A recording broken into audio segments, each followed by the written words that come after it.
सम्पूर्णमा नमस्कार। हाम्रो पनि भर्खरै मात्रै चाहिँ बजेट प्रस्तुत भयो आर्थिक वर्ष 83-84 को लागि।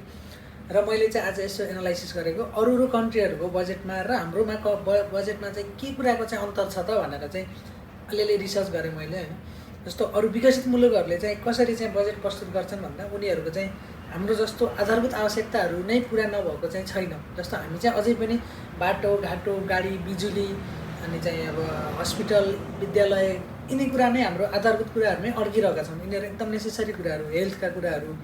र चाहिँ विदेशका अरूको कन्ट्रीका कुराहरूमा चाहिँ कस्तो छ भने बजेटमा चाहिँ आर्टिफिसियल इन्टेलिजेन्सका कुराहरू, जस्तो टेक्नोलोजीका कुराहरू, साइन्टिफिकका इनोभेसनका कुराहरू र चाहिँ अरू देशसँग प्रतिस्पर्धाका कुराहरू नै अगाडि आइरहेको हुन्छ। बजेटमा चाहिँ धेरै लगानी त्यसैमा भइरहेको हुन्छ र यसैबाट चाहिँ प्रश्न हुन्छ कि जस्तो हामी चाहिँ कतिको पछाडि छौँ त विश्वभन्दा।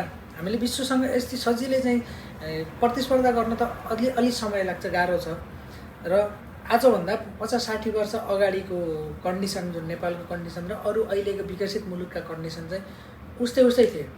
र उनीहरूले चाहिँ कसरी चाहिँ छलाङ मारेर अगाडि बढे, हामी चाहिँ किन चाहिँ ब्याकवर्ड भयौँ त भन्ने कुराको त अब हाम्रो घटनाक्रमहरूले बताइ नै हाल्छ। कसरी चाहिँ नेपाललाई लुटिरहेका थिए, के भइरहेको छ भन्ने कुरा त सबैलाई छर्लङ्ग नै छ। र अझै पनि यही गल्ती नै दोहोरिरहेको, यही बजेट मात्रै आउने, यसको कार्यान्वयन नहुने भयो भने कहिले पनि अगाडि चाहिँ बढ्दैन।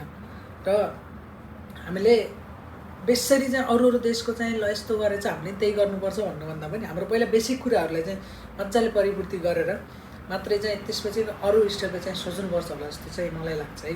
त्यही नै हो।